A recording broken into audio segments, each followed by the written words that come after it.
Hi guys, तर मला माहिती आहे तुम्ही माझ्या व्लॉगची वाट बघताय. आज व्लॉग एडिट करायला थोडा टाईम झाला म्हणून लेट पोस्ट करते. तर सकाळ सकाळ मी रेडी झाले आणि नेहमीप्रमाणे मी क्लासला जायला निघाले. आणि आज क्लासमध्ये मॅम नवीन टॉपिक शिकवणार होत्या. क्लासमध्ये झोप नको यायला म्हणून मी सकाळी चहा पिऊन निघाले. आणि आज मला मॅडमनी नवीन टॉपिक शिकवला, मायक्रोडर्मा ॲब्रेशन. पहिल्यांदा त्यांनी सगळ्यांना दाखवलं कसं करायचं, त्यानंतर आम्हाला प्रॅक्टिस करायला सांगितली आणि आम्ही सगळ्या स्टुडंटनी एकमेकींच्या हँड्सवरती मायक्रोडर्मा ॲब्रेशनची प्रॅक्टिस केली. त्यानंतरचा टॉपिक होता ऑक्सिजनोफेशियल आणि ही नवीन टेक्निक होती. आणि नम्रता मॅमने एवढ्या छान पद्धतीने शिकवलं, प्लस मशीन कशी ऑपरेट करायची हे देखील सांगितलं.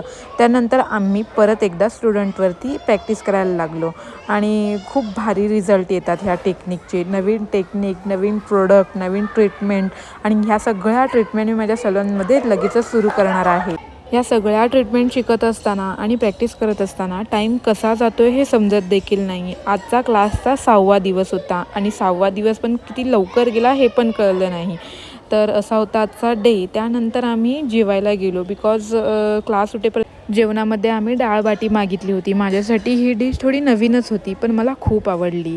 तर असा होता आजचा माझा डे. भेटूया नेक्स्ट व्लॉगमध्ये. Stay tune. Bye bye. Love लव.